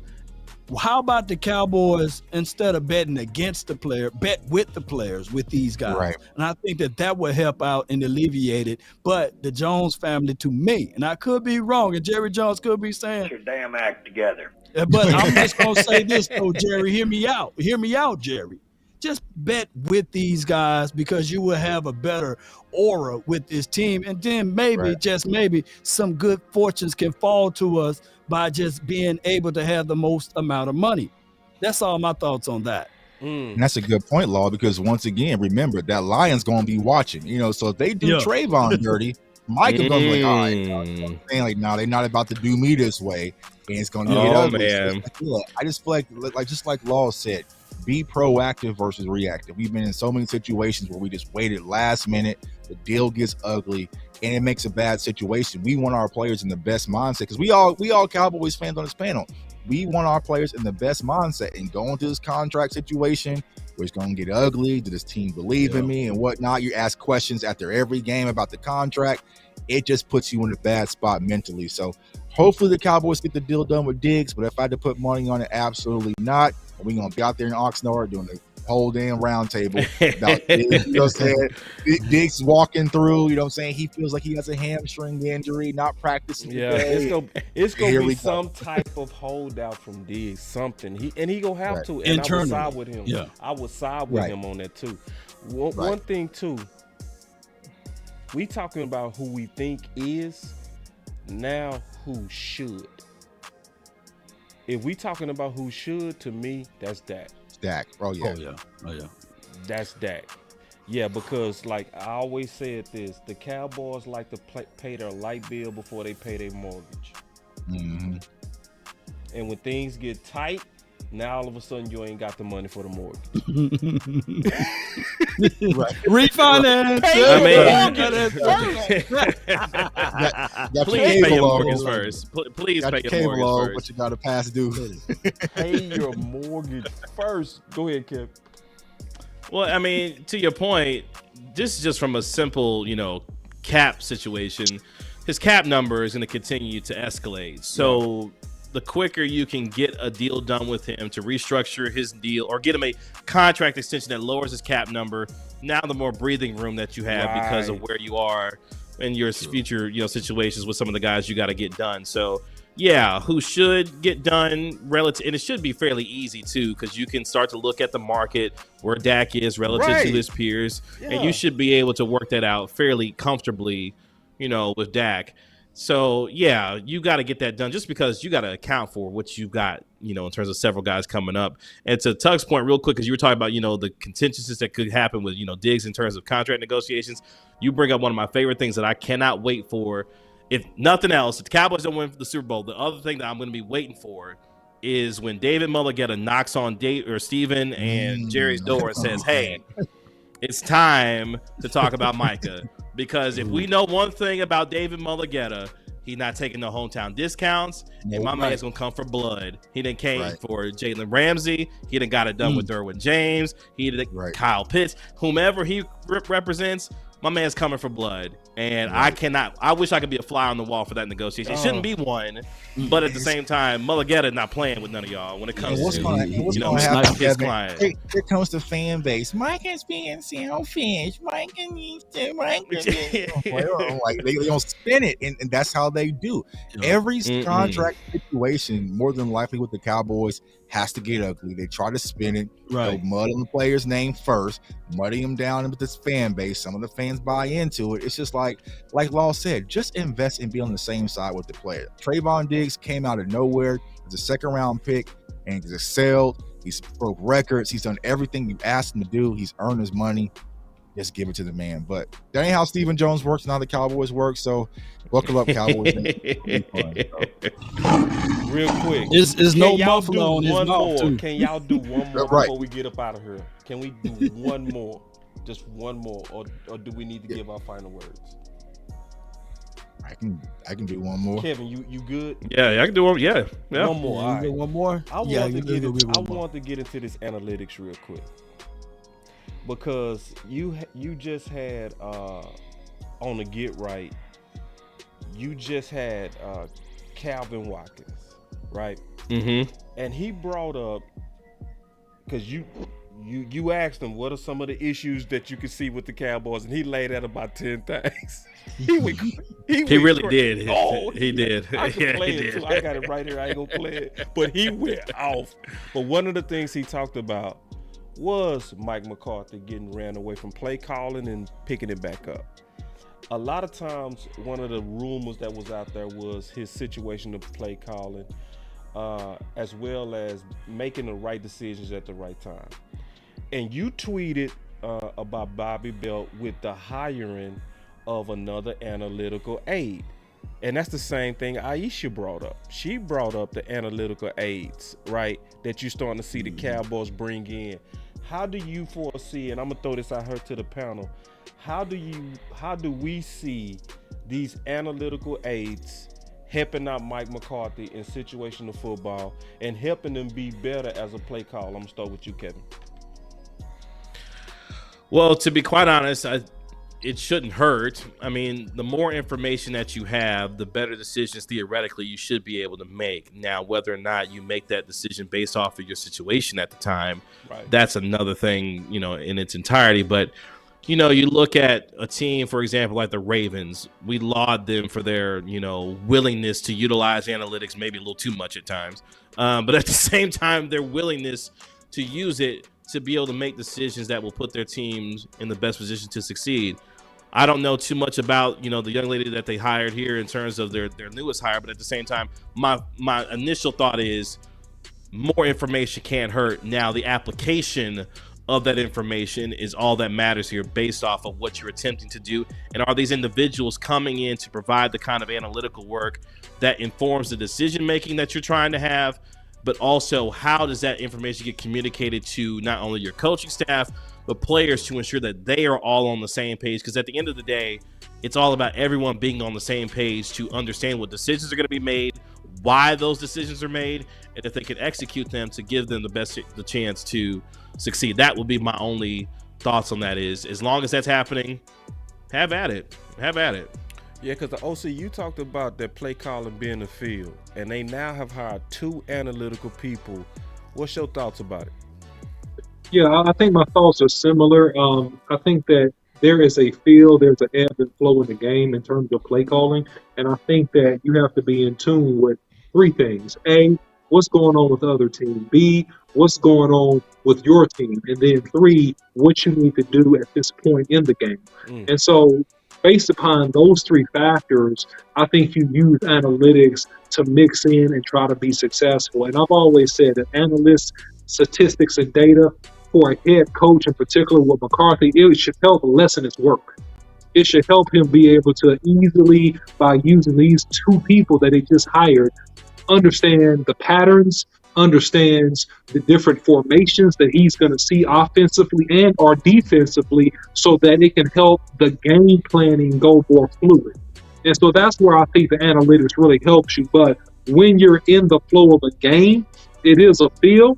But then the last thing about the analytics, because numbers don't lie, it can validate or invalidate what you like to do. If you like to run zone and first down, it can invalidate that it's effective only 20% of the time. If you like to run toss sweep on first down, it could validate that, well, we get positive yards of 4 yards or plus 85% of the time when you run this play. So things like that help with the prep and helps with some nuances. Check this out real quick, and I'm going to push this to you, Law, Kevin Gray, and Tuck. But this is a big part that a lot of people not flagging to me, Kevin, what you forwarded from Bobby. I'm going to highlight this because I don't think a lot of people seeing this part. Is she that he said fascinating high, Bobby Bell? I don't know how to say that, man. Look, I like how everybody was like, nope, we're not. That word put me in a chokehold, man. It's called Sarah, man. It's called Sarah. Keep it Sarah. Okay, I can smile for me, Sarah. That's all I know. Sarah smile. That's what I'm gonna call it. Sarah smile. Don't do it. All right. Sarah smile. Sarah told Kevin Clark at a panel discussion in 2022 that her biggest evolution. Ooh, I wish Big was here. Ooh, I wish he was here. Evolution since entering the league is that she now believes individual running backs matter a great deal. Not a little deal, a great deal more than what she once did. Kevin? Oh boy, that's interesting because I mean, you look at the last, let's go 4 or 5 years, the devaluing of the running back position in the NFL. Right. It's just amazing how the evolution of the back has gone. At one point, the single tailback, then you had the combo, the two back systems where you got to have 2 guys to be able to run it. And then you got an anomaly like Derrick Henry who's just like, no, just bump all that. I'm just going to carry the rock for, everybody and then some. Right. But I think what it speaks to for me is kind of something that Mike McCarthy's been talking about, which is the physicality and the running game and wanting to do some more of that. And clearly this is a person, based on what he's attempting to do, sounds like falls in line with what he's trying to do from a running back standpoint, which to me now brings the question in, okay, you know, love and respect Skip Pete, but we can't remember what Skip Pete said one time about Tony Pollard and his ability to carry, you know, the load, this, that, and the third. I can't remember the exact quote, but I think you know what I'm referring to. You know, is Tony Pollard able to withstand the kind of toll that is going to be required of him at the running back spot? And I tend to think, at least for me, and I got in some hot water with this, and y'all may laugh at it, but I felt at it at the time. I told John Michaud, I said, look, for my money, Tony Pollard is near the level, for me, of a Christian McCaffrey when he's utilized the right way. And the example that I always use was the Minnesota game a year ago. My man was in pass catching situations, caught a beautiful little wheel route for, you know, gorgeous touchdown, that kind of thing. When Tony Pollard's utilized that way, he can be a multi-dimensional back that can do a lot of different things for you. Now the question is, can he tote the rock the 20, 25 times that may be required of him? And what does that do for Malik Davis? What does that do for Ronald Jones? What does that do for the depth of this running back room, knowing the kind of toll that Tony Pollard's going to take? But if he's going to be that individual back that she's referring to here, that means Tony Pollard's going to have a lot of work to do this upcoming year. And this is coming off a significant injury in the playoff game. So, yeah, this is TP's job, and what that means for him and how Mike McCarthy wants to utilize him, I think speaks to some of what she's talking about here, and that individual, that singular back being the focal point of this offense and that running back room there. Well, it's funny you mentioned that, Kevin, because I have a tweet right here. I'm not sure if y'all can see that, but it says, what does Christian McCaffrey do better than Tony Pollard? You know what I'm saying? Like, I've been asking that question for years, but here's the thing. We just broke down the film session on Tony Pollard, and he's very dynamic and do a lot of things. But when it comes to Tony Pollard, he has never been just the guy. I mean, even going way back to high school. So that's the one thing. It's like, that's just the question mark. But if you look at the talent perspective, it's all there. He can run with power. He can run between the tackles, outside the tackle, screen game. He can catch. He can do, you know, so many different things. So I'm expecting a big year from Tony Pollard, to be honest with you. But it's just that question, can he carry the load of 20 carries, 23 carries? But if not, who is going to be the other guy? We've looked at Malik Davis. There's a question mark, though. I believe in Malik. He was a practice squad player, got cut, got waived. So how do the Cowboys really feel about him internally? Ro Jones, a guy we saw some spark in Tampa, didn't get much opportunity last year in Kansas City. So it's like, it's just those question marks. Deuce Vaughn, Hunter Luepke, the list goes on and on and on. And I see what you posted right there. I see what you're doing. I see what you're doing. Subliminal. You know, he's pushing it. I mean, how much? It makes sense. It's hard. It's hard because I know financially. Here's the thing, right? So we're already paying what, Zeke, $5 million already, right? Right. Mm-hmm. How do you make it work? Do you give him another $2 million? Do you make it incentivized? How do you make it work where it's not disrespectful to Zeke? I don't know, man. But this team is built perfectly for Ezekiel Elliott. Like, it is. I've been waiting on you to say it. You took all day to say it, Chuck. Well, here's the reason, right? We had this conversation during the draft, right? And I was against it. Me and Big Game was against having Zeke back. But the reason why I was against it during the draft when we're doing the Final Word draft show, but the reason why is there were a lot of balanced running backs in the draft. We didn't get one. You know what I'm saying? So that was like, all right. Now, all right. Yeah, it was saying we didn't get what? We didn't go get it. Look, OC been waiting on that right there. That's OC been waiting on that right there. It spun me right back to being like, well, damn, Zeke would be a perfect fit. So, you know, that's where I'm at. Someone was asking me that. I was like, bro, like, there was a Tajay Pierce, there was, you know, Zach Charbonnet, you know, there was Keandre, like there were some other guys that who were kind of those big bruiser, heavy volume backs. We didn't get none. Nope. You know what I'm saying? Even though I do like Deuce Vaughn. So it's a perfect setup for a Zeke return. Do I think it's going to happen? No, man, but it will just be a perfect fit for what Mike McCarthy and Brian Schottenheimer are trying to do. Because I know that she said with her analytics, she likes to focus on the individual running back aspect. But Brian Schottenheimer, he's obviously a staple of backs, fullbacks and all. So it's going to be interesting to see how that fully emerges when it comes to the analytics versus philosophy. Man, if I can, that's why I want to bring it up. Well, man. well, well, I just wanted to. Versus the philosophy. Go ahead, Law. Then we got OC. I just wanted to say this. There's a movie that came out many years ago. Will Smith played in the movie. It was I, Robot, right? In the beginning of the movie, the robot used analytics to save the girl. And what he was saying that he saved him instead of saving the girl. And he was always saying to the robot, save the girl, not me. And it was like sometimes analytics can get right in the way.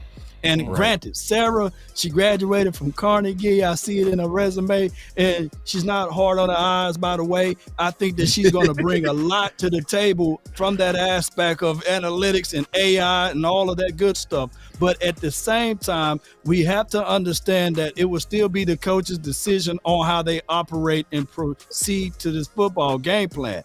Now, to piggyback off of what you said with Tony Pollard, I don't look at Tony Pollard as a necessary 23 to 25 touches guy with the ball in his hand as it relates to running back. But I do look at him as an explosive guy of anything, because you did say a great thing about Christian McCaffrey. But what if we look at it from a different point of view? What if we look at it like, what if Tony Pollard could be the discounted from the pay grade version of what Debo can do? Because I can literally see Tony Pollard being that wide receiver / running back in the backfield and give you those things juxtaposed to just being a running back. And then you slide into Rojos of the world, as well as Deuce Vaughn and Malik Davis. And the only reason why the Cowboys are not willing to pull the trigger on Ezekiel Elliott of bringing him back, because there is a thing called, hey man, ego. Zeke used to being the big dog in the house, roof, and now he's getting the crumbs. It's going to be hard. And I'm not saying that Zeke is not that dude to be humble, but Tony is even talking about taking less money. From what I heard, allegedly, so I think that the Jones family is rubbing their Birdman hands like this when they seen that, and they said, you know what, we're gonna figure out a way to make this work. And if it don't work, Zeke, stay by the phone. We may give you a call. That's my thoughts on this. So they're gonna have to see if Rojo can tote it. Remember, Rojo got a signing bonus of $152,000, man. And his contract for the entire year is only $1 million. I mean, I think all of us can put our money together to pay his contract a little bit. So I'm quite sure that they banking and they rolling on Rojo. Maybe y'all can with that YouTube money. I don't know if I can do that. Y'all think y'all got it. Yeah, I do got it. You cut me out. Y'all got it. But shout out to Rojo, man. Well, as you said, Lo, they brought him in for a little bit more than a cup of coffee, and that's what they did. So, look, Rojo is going to have to be productive, because that's really the linchpin of this run game, in my opinion. Rojo is going to have to be productive in between the tackles, because Tony Pollard, as great as he is, I understand. I feel the same way. But I'm saying, based on how it is, Rojo is going to have to be that dog. He's going to have to be that horse, because if he's not, you're going to end up getting Tony Pollard hurt, trying to make him run dives in between the tackles. He is not built to run the ball 20 to 25 times. He's a 12 to 16 touch guy. Get him in space. Space being the key word. If you get this man in space, he will make great things happen for you. Deuce Vaughn is a slower, poor man's version of Tony Pollard at his best. He doesn't have the long speed, but he got quicks, right? He's shifty, he's elusive, but he doesn't have the long speed of a Tony Pollard. So what else do you have? Look, to me, hey, if you can get Zeke back some type of way, you're not going to pay any big money for Cook or nothing like that. Look, get Zeke back in the building, man. Just figure out a way, make it happen, do something, give him something, bring him back, because we need a hammer. We need a hammer in the building, and right now we don't have a hammer. Man, come on, man. Let the church say amen. Let the church say amen. Let the church say amen. I have to brag on the OC. I have to brag on the OC. Go ahead. Before I brag on OC, go ahead, Tuck. Go ahead. But it's funny how, when it came to Tyler Smith, OC was all about, Tyron stopping his throw. But then when it comes to Zeke, he threw that whole ideology out the window. You know what I'm saying? But hey,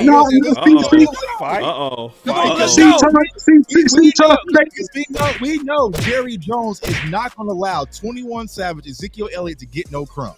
So not 21 Savage though. I mean, listen, but you listen, Tough. But you made a wrong left turn, Tough. You made a wrong left turn, and this is your wrong left turn that I'm about to expose, Tough. Because in the last 5 to 6 years, hasn't Tyron Smith missed at least 5 games in each of those years? Yeah. Yes, okay. Hold on, Tough. We got to compare apples to apples, Tough. Because if you hold on, Tough. Because we got to compare apples with apples, Tough. We got to compare because Ezekiel. How many games have Ezekiel Elliott missed? That's what I'm saying. So Zeke's going to be there. He's going to be available, and we know that he's not going to get no crumbs. Like Jerry Jones would not. Okay, but we know the running back market is softening. He's going to be in the way more consistently than Tyron's going to be in Tyler's. He's not going to be in the way. He's not going to be in the way because the running back market is softened. And listen, the longer you stay out there, the lower your salary gets. True. That's the nature of the beast when you get into the negotiation. So if that man doesn't have a job at the beginning of the regular season, his negotiation leverage is all but gone, and he has to make a decision. And this is where it gets interesting. Zeke is going to have to make a decision if he's not signed by the beginning of the regular season if he wants to play this year or not. He's going to have to make that decision because at some point you're going to have to be playing or you're going to have to not be playing. And the big difference between him and Tyron Smith is that he has been a tank for the Cowboys, I believe, missing only 1 or 2 games in his 7-year career. Although he has deteriorated in terms of speed, he is one of the best inside runners and finishers in the league still when you give him the ball in short yardage situations. And so that's why I said we need to handle. That was it. I'm saying, but what do you think the split dynamic from the carries is going to be? If it's something like last year, trust me, y'all. Getting the full? Trust me on this. Trust me on this. I wouldn't cut y'all off if I didn't. I'm gonna tell y'all this. I'm gonna be talking about that tomorrow. I don't mean to cut the show, but we got to get to the final words. Trust me. We're roll them final words. I heard we'll everybody be here to midnight, man. Right. I'm on tomorrow, man. Hey, you gonna like this breakdown I got coming on Zeke. I'm calling it. Don't be afraid of the boogeyman. All right, you gonna like it. Trust me. I'm back. I'm gonna really break it down. All right, I'll go ahead. All right, we'll stop. And I'm gonna tell you because the key part is, and jump in the ring to save. I know you gonna do this when I tell you. All anybody got to do, go listen very close to that interview that Zeke and Pollard did together. It answers all your questions. It really does. On selfishness, on caring about, on him like realizing that he needed to do less to protect each other. Pollard and Zeke know they mean. Do you really think he would dim his light? Bro, all you got to go do is listen to the interview. Because he went through that. He went through that. People can talk it, but we'll see if he can walk. Right. You know, I feel you though. Let me give you the answer. Because the paycheck might dim it for him. Was clear that he went through that masturbation in his head. This is what's clear about it. Because he did take way less snaps last year. And he did say in 2021 that he struggled with it. But he realized in 2022 that sharing was actually prolonging his career. Yeah, so the boogeyman that we fear has already been addressed and played out in the snaps. So like, because there's a lot of people got concerns on politics, him being a progress stopper. I'm going to address all of that, bro, in detail. All right. So when his phone ring and they said, okay, we're gonna bench him for the first opening drive or something like that. You gonna bring that up, guy, bro? I swear to God. I know. He's a super. I'm not dogging. I'm gonna tell you what now, Pollard said. He said, "What's the most important attribute you like about Zeke?" He said, "Team first." He's selfless, is what he called him. Selfless. Do y'all remember they put Zeke in fullback? I'm gonna be honest. That would have been something I would have been like, nope. Just and he led blocked for Pollard. I would have been like, no, you going too far, Kelly Moore. No, that's an insult now. No, Zeke did it. You know, so it's a boogeyman. We afraid of a boogeyman that don't exist. But I'm gonna break it down. Hey, before you break that down, I got 4 guys on this team. Mm-hmm. If they do this number and they bow, then I no longer want them on the team. There's Hunter Lupke, there's Rico Didal, there's Malik Davis, and as well as there's Rojo. If they say, okay, Zeke coming back, we'll let him get that first start and rotation in front of us, I don't want them on the team at all. I want those boys to look at Ezekiel Elliott and say, hey, this is your job to earn now, baby. I love it. You ain't on the team. You got to be with it. And I'm not saying that he can't beat those boys out of that spot, but that's the mentality that I would want those guys to bring out there for training camp. Yep. They better not be folding his clothes. You know what I'm saying? That's just my thought. But that's all fine and dandy law until Jerry Jones see them numbers with the new 15 jerseys flying off the rack. You know what I'm saying? You know what I'm saying? Them jerseys start flying off the racks. Everybody like, nah, you got your spot back. You know what I'm saying? And that Hunter kid got a nice little bonus to stick around here, so he might be good since he's a little fullback around here, so he might be all right. Yeah, I think he is okay. All right, he all right. Get into our final words. I'm gonna kick it off. All right. So on the final word, first, thank you, Kevin, for coming through. I appreciate you as the president. I really do mean that when I say that. Like, ever since I saw that video, I was like, that's our guy. Because, see, I take pride in being a second-generation Cowboy fan. And to realize that you are a third, I'm like, well, I know he crazy. Because I'm crazy. Right? I get emotional sometimes. Oh, boy. Right. And I know that's what that moment was. That was a moment to where it was like, oh, I just got to say it. Yeah. But we appreciate it. And thank you for having us and us having you. And I really enjoyed it, man. That's our final word. Hopefully we do this again soon. So that's my final word. All right. We got you, OC. Kevin, thank you so much for taking some time out of your busy schedule and talking football with us.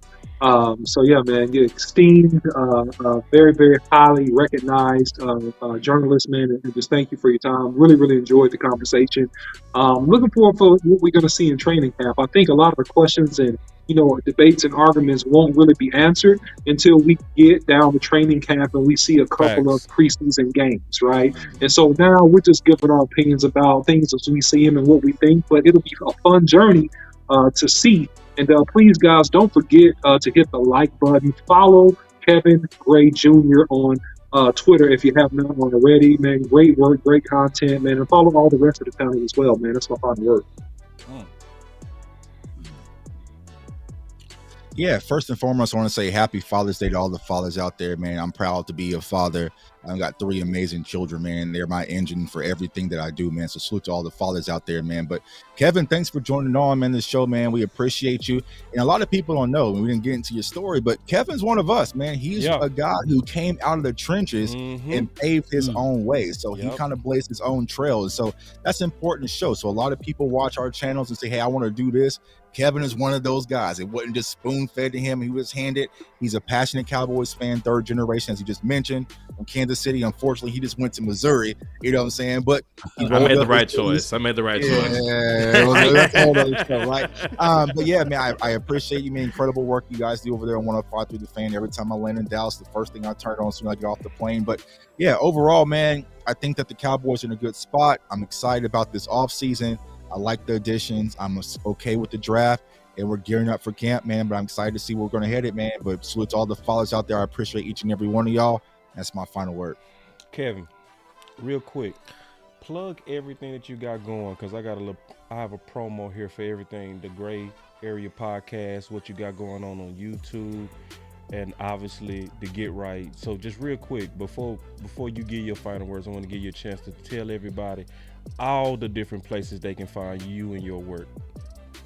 I appreciate that, man. You can definitely find me on Twitter. I do most of my ranting and raving there on Twitter at Kevin Gray Sports. Also on Instagram and Facebook at the same handle at Kevin Gray Sports there. Of course, you can find me on 105 through the Fan when the Rangers are, not doing their thing, 7 to 11, Monday through Friday with my partner Reginald Latitude. A special shout out to him. My guy Reggie is a talented individual, man, and nice. I love my guy. Reginald Latitude. So you can catch us there 7 to 11, especially when football season gets back going. We'll be on there every single day. And then Of course, you can find my podcast. I got a couple podcasts that I'm doing these days. My own personal one is called The Gray Area, as you mentioned. You can get that on Apple Podcasts, Spotify, wherever you get your podcast for free there. It's kind of my ability to talk things outside of the Cowboys or the Mavericks. I get to talk about everything else going on in the world of sports since I do that on the radio on a nightly basis. And then I also do a Mavericks podcast called Inside the Mavs. I cover the Dallas Mavericks for the station as well. So the Mavericks are hot right now. I got a lot of things going on. So my podcast, Inside the Mavs, you can get that anywhere. You get podcasts for free as well. And I love, going on other people's shows as well. Enjoy it. As Tuck mentioned, part of my content creation journey is being able to get started the way from a grassroots level. So, but yeah, that's where you can find all my stuff at, man. And yeah, got a lot going on out there for sure. All right. And what's your final words, Kevin? Man, first of all, thank all of you, Law, Tuck, OC, Big Game, Boss. Like, y'all are the lifeblood. I was telling Aisha Morrison this the other day.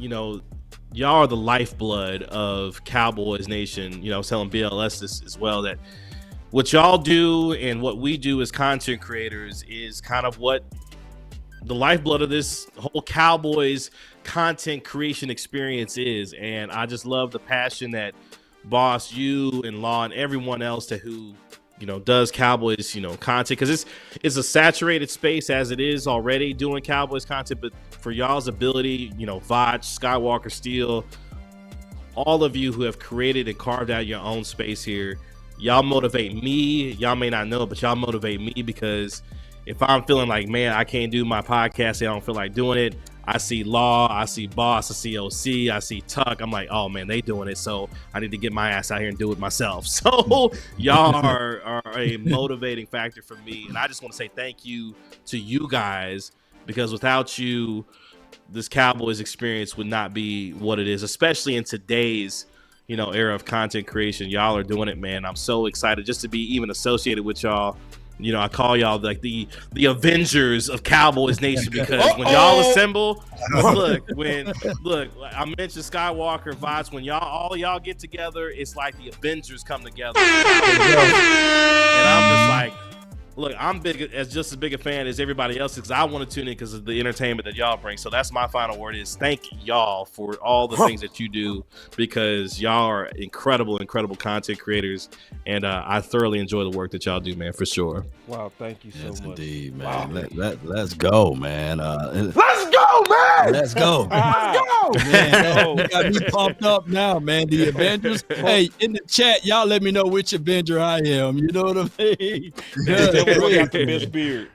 Yeah, the bearded one, right? I appreciate you, man. And happy Father's Day to all of you all. And shout out to you again, Kevin Gray, for calling us out, man, when we was out there at Oxnard last year. You gave a shout out to us on the radio, of us acknowledging us of doing some great work out there. Not good work, but great work. So that goes a long way, man. And that's our currency right there. Being able to be seen by those who are already inside the Cowboys networks or what have you on that particular level. And I really appreciate that. That goes a long way. And we would never forget that, especially for what we do, man. We get it out of the mud. They call us new media. And we try, we try to give it from a perspective from the ground up. And a lot of people gravitate to that. Even if we are wrong with it, we're not afraid to sit back and say, you know what, we were wrong about that dude, and then we will circle back and give evidence of why we were right on certain things. So this round table right now, what we talked about today was excellent, especially about the offensive line. I can't wait to see if OC is right, and I can't wait to see if Dallas Cowboys is right about Ezekiel Elliott, So all of those things collide together, and it generates content. I've been telling people for a year now, you got content, and then you got creators. Those two things can be separate, but what a content creator does is he creates the content, and we find stuff out there and we talk about it, and people tend to listen to what we have to say. So it goes a long way, and this community is growing, even though I want these other guys, the Washington, the Eagles, and the Giants, be sure to tell your daddy, Dak Prescott, happy Father's Day, because they try to come at me, man. He's 27-7. So don't y'all leave there without telling Daddy Dak happy Father's Day. Now, I'm going to get on out of here with my final word, baby. But y'all already know where to find us there, man. On the final word. Come on, baby. Let's go. DC for life, not for short. Let's go, baby. 3, 2, 1, drop it. You're listening to nothing but the best. Let's go. Thank you for the shout out for the food and everything for Father's Day, man. Appreciate you. That was the final word. Let's go. With special guests Kevin Gray Jr. and Jay Tuck. Let's go. Jay Tuck. It's that law, Captain America, man. Captain America law. Hey, Jay Tuck. Kind of check us out. Black Panther. Tell the truth. How much confirmation we go get, bro? I've been really in the field. We'll get a lot, man. We'll get a lot. This is what I mean. That DC and if it was universe if it was is up to real. little old me, Yeah.